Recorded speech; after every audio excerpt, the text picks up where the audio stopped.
আমার এতগুলো সন্তানের রত্ন গর্ভা।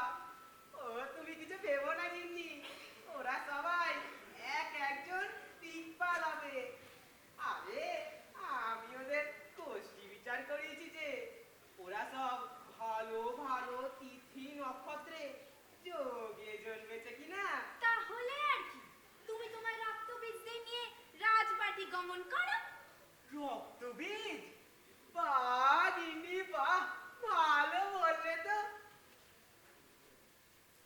কিন্তু এতগুলো এতগুলো ছানা নিয়ে আমি চলতে পারবে না তাই তো?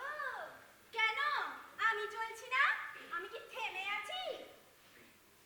কই গেলি রে আমার সোনারাম, কানাই, বিষ্ণু, গোপাল, বনমালী, রাই, কৃষ্ণা, রিয়া, কই গেলি? এখন থেকে আয়।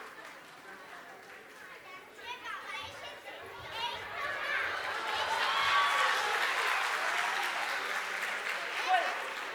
কই কই কই কই এসে গেছিস? দেখি দেখি, এক দুই তিন এই চার। যে গো, এই যে 7 জন এসেছে।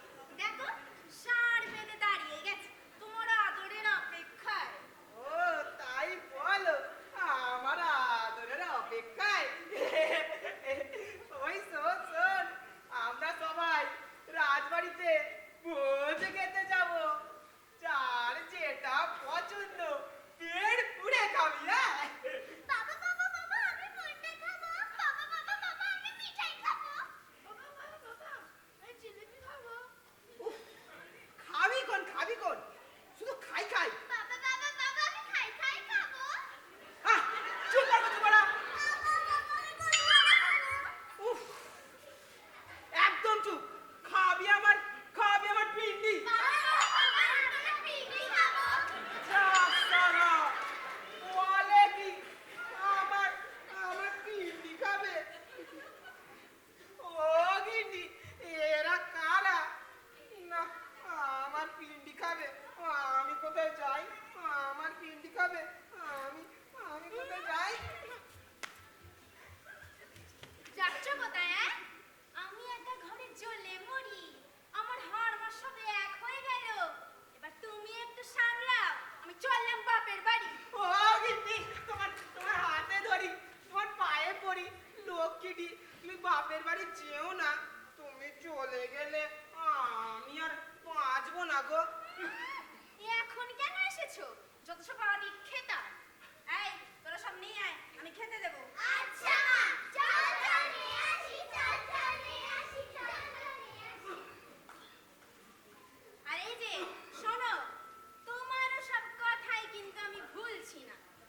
প্রত্যেকবার একটা করে সন্তান হয়েছে, আর তুমি বলেছ আমি রত্নগর্ভা শিরোপা পাবো, রাজবাড়িতে স্থান পাবো। কই কই সেসব হলো কোথায়? ইয়াতে একটা অপগণ্ডের জন্ম দিয়েছে। গিন্নি, ও গিন্নি, ইষ্ট ক্ষণকাল হবে হবে, সব হবে। জানো না সবুরে মেওয়া ফলে। এরপরে আমাদের আমাদের অষ্টম সন্তান, মানে অষ্টম গর্ভ। জানো না দেবকীর অষ্টম সন্তান ভগবান শ্রীকৃষ্ণ। হ্যাঁ গো, আমাদের অষ্টম সন্তান এলে আমাদের সব আশা পূর্ণ হবে, তুমি বলছো? হ্যাঁ গো, তাই বলছি। কে বলতে পারে সেই একদিন হবে অঙ্গরাজ্যের রাজা যুধিষ্ঠির, আর তুমি হবে রাজমাতা। আর তুমি রাজপিতা। তবে আমি কোনোদিন